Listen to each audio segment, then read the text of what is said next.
श्रीमद् भागवत गीता हिंदू धर्म का एक पवित्र ग्रंथ है। गीता में 18 अध्याय और 700 श्लोक हैं, जो सभी महत्वपूर्ण हैं।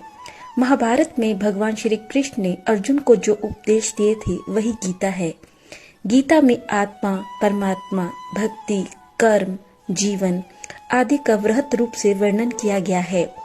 कलयुग के आरंभ होने के मात्र 30 वर्ष पहले मार्गशीर्ष शुक्ल एकादशी के दिन कुरुक्षेत्र के मैदान में अर्जुन के नंदीघोष नामक रथ पर सारथी के स्थान पर बैठकर श्री कृष्ण ने अर्जुन को गीता का उपदेश दिया था।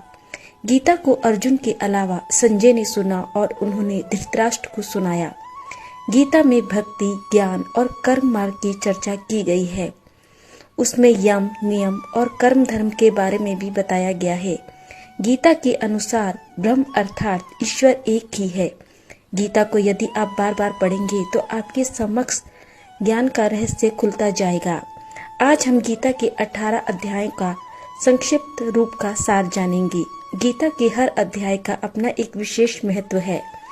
आइए जानते हैं गीता के हर अध्याय का सार। प्रथम अध्याय।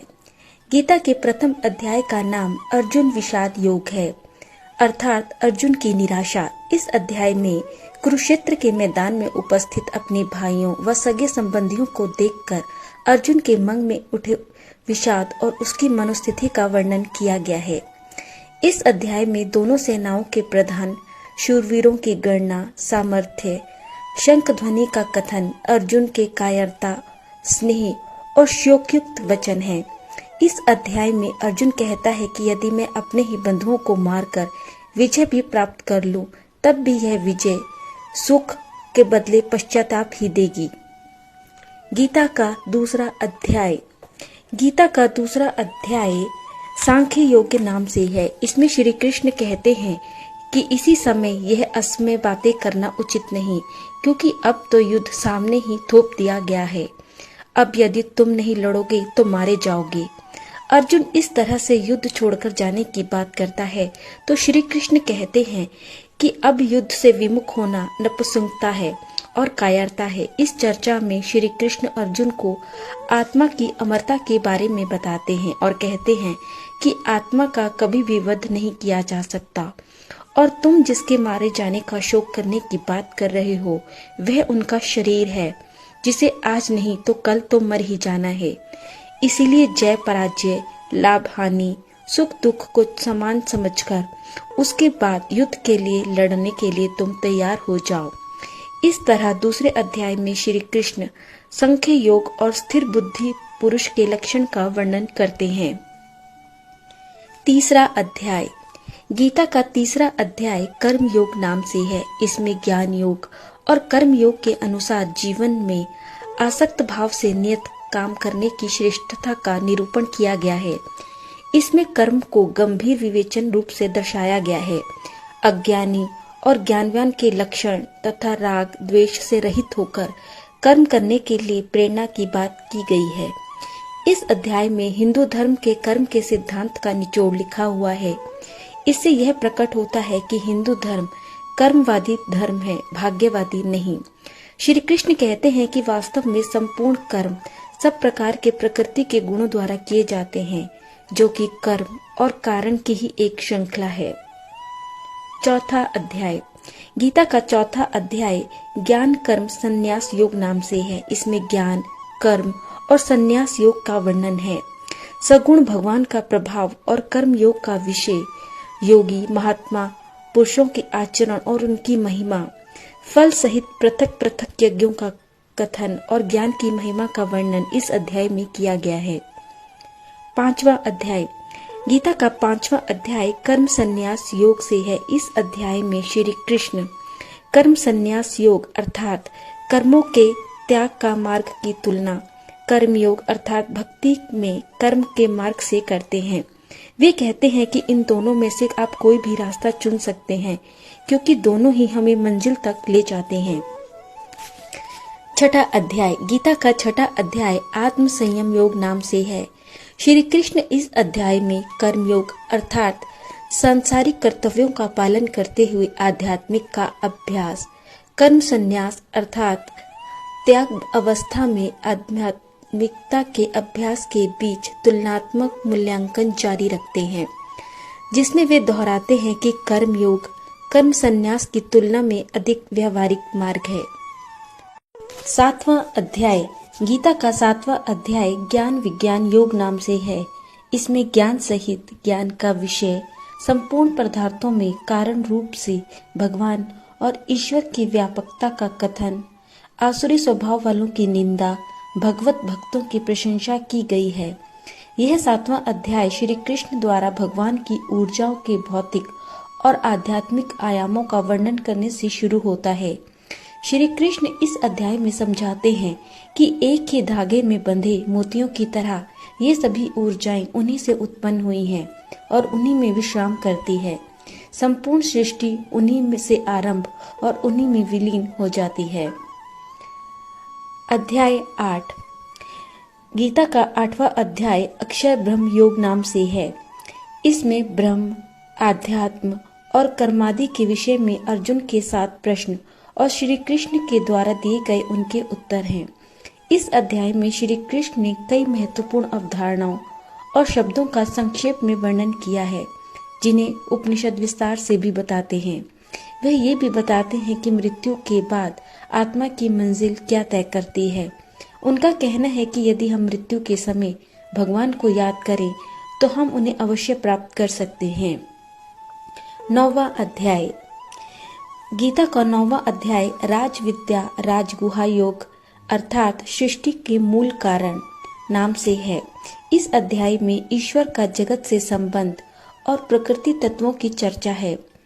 इसमें जगत की उत्पत्ति का विषय, भगवान का तिरस्कार करने वाले आसुरी प्रकृति वालों की निंदा और देवी प्रकृति वालों की भक्ति का भंजन और भगवान के स्वरूप का वर्णन, सकाम और निष्काम उपासना का फल और निष्काम भगवत भक्ति की महिमा का वर्णन है।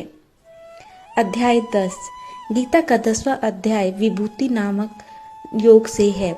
इस अध्याय में भगवान श्री कृष्ण अर्जुन से कहते हैं कि मेरे ऐश्वर्य के प्रभाव का ना तो कोई देवतागण जान पाए हैं और ना ही महान ऋषिगण, क्योंकि मैं इन सभी को उत्पन्न करने वाला हूँ।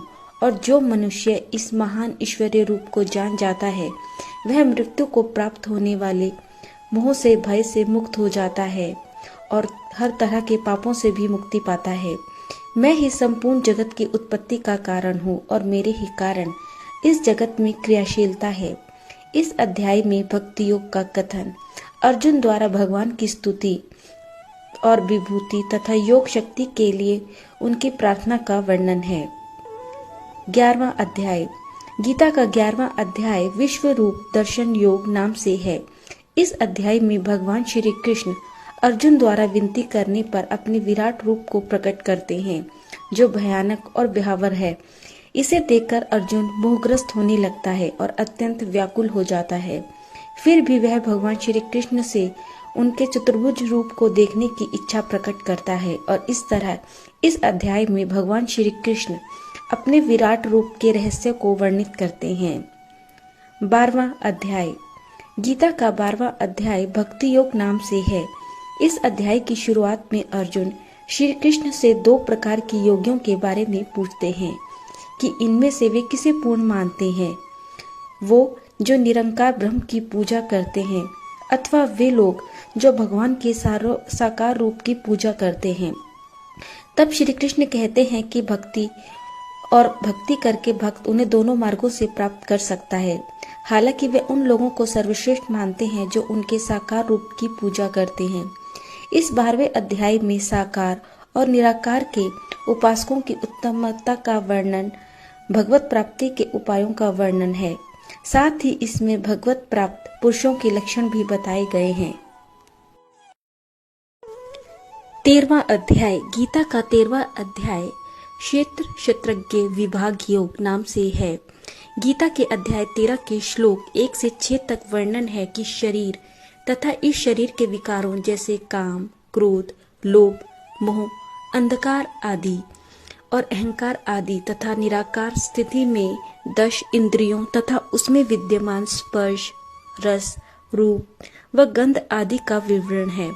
जो इन्हीं सर्व गुणों को कारणों का जानने का कारण बनता है, वह क्षेत्रज्ञ अर्थात पंडित कहलाता है। गीता बोलने वाला कह रहा है कि क्षेत्रज्ञ मुझे भी ज्ञान। इस अध्याय में ज्ञान सहित क्षेत्रज्ञ के विषय का वर्णन है और ज्ञान सहित प्रकृति पुरुष के विषय का विशद वर्णन किया गया है, अर्थात स्थिति, ज्ञान, आत्मा, परमात्मा, पंच तत्वों का रहस्यमय ज्ञान है। अध्याय 14वां अध्याय गुण त्रय विभाग योग नाम से है। इस ज्ञान की महिमा और प्रकृति पुरुष से जगत की उत्पत्ति का वर्णन इसमें है। इस अध्याय में श्री कृष्ण कहते हैं कि संपूर्ण भौतिक पदार्थ प्रकृति गर्भ है। मैं इसे व्यक्तिगत आत्माओं के साथ संचित करता हूँ और इस प्रकार सभी जीवित प्राणियों का जन्म होता है। हे कुंती के पुत्र, उत्पन्न होने वाली सभी प्रजातियों के लिए भौतिक प्रकृति गर्भ है और मैं बीज देने वाला पिता हूँ। इस अध्याय में सत्य, रज, तम तीनों गुणों का विवेचन किया गया है और इसके अलावा भगवत प्राप्ति का उपाय भी बताया गया है। अध्याय 15 पुरुषोत्तम योग नाम से है। इसमें संसार को उल्टे वृक्ष की तरह बताकर भगवत प्राप्ति के उपाय बताए गए हैं। श्री कृष्ण कहते हैं कि इस रहस्यमय वृक्ष की शाखाओं पर देहधारी आत्माएं जन्म जन्मांतर से ऊपर नीचे लटकती रहती हैं।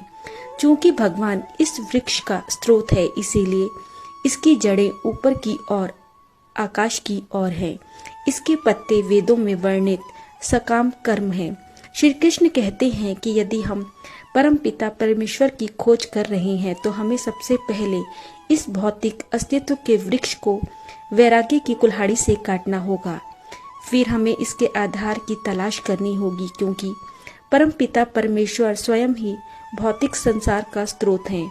और जब हम एक बार इस स्रोत को पा लेते हैं तो इस अध्याय के अनुसार हम उसके प्रति समर्पित हो जाते हैं। तब हम हमेशा के लिए भगवान के धाम पहुंच जाएंगे और इस भौतिक संसार में फिर कभी वापस नहीं लौटेंगे। अध्याय 16 गीता का 16वां अध्याय देव असुर संपदा विभाग योग नाम से है। इस अध्याय में फल सहित देवी और आसुरी व्यक्ति और संपदा का कथन किया गया है। श्री कृष्ण इस अध्याय में आसुरी व्यक्तियों के लक्षण बताते हुए कहते हैं कि हे पार्थ, दुष्ट लोग यह नहीं जानते कि उन्हें क्या करना चाहिए और क्या नहीं। उनके हृदय में ना तो पवित्रता है, ना ही अच्छा आचरण और ना ही सत्य का एक चिन्ह भी है। आसुरी स्वभाव वाले मनुष्य प्रवृत्ति और निवृत्ति इन दोनों को ही नहीं जानती। ये भ्रष्ट प्राणी जुनूनी और अंतहीन बुरी इच्छाओं के आगे समर्पण करके अपनी आत्मा को अंधकार में बनाते हैं। वे छल, झूठे अभिमान और हठ से भरे हुए हैं। इस अध्याय में आसुरी संपदा वालों के लक्षण और उनकी अधोगति का वर्णन किया गया है। इसके अलावा शास्त्र विपरीत आचरणों को त्यागने व शास्त्रानुकूल आचरणों को अपनाने की प्रेरणा भी दी गई है। 17वां अध्याय गीता का 17वां अध्याय श्रद्धा त्रय विभाग योग से है। इस अध्याय में सत्य, रज और तम इन गुणों के स्वरूप को, उनके कार्यकरण और शक्ति अर्थात वे किस प्रकार किस अवस्था में जीवात्मा से कैसे बंधन में डालते हैं और कैसे मनुष्य इन सब से छूटकर परम पिता को प्राप्त कर सकते हैं का वर्णन है। भगवान श्री कृष्ण इस अध्याय में कहते हैं कि शास्त्र विधि को त्याग कर साधना करने वाले स्वभाववंश साधना करते हैं।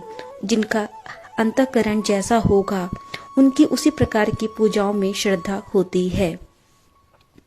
18वां अध्याय गीता का 18वां अध्याय मोक्ष संन्यास योग है।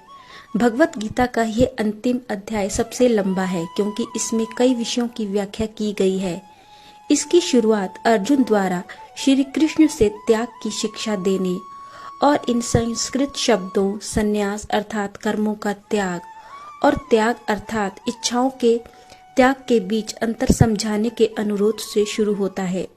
इस अध्याय में श्री कृष्ण एक प्रकार के अन्य त्याग की सलाह देते हैं। वे घोषणा करते हैं कि यदि व्यक्ति को कभी भी कर्तव्य, बलिदान, दान, तपस्या आदि के निर्धारित कार्यों से कभी भी त्याग नहीं करना चाहिए, क्योंकि ये सबसे बुद्धिमान आत्मा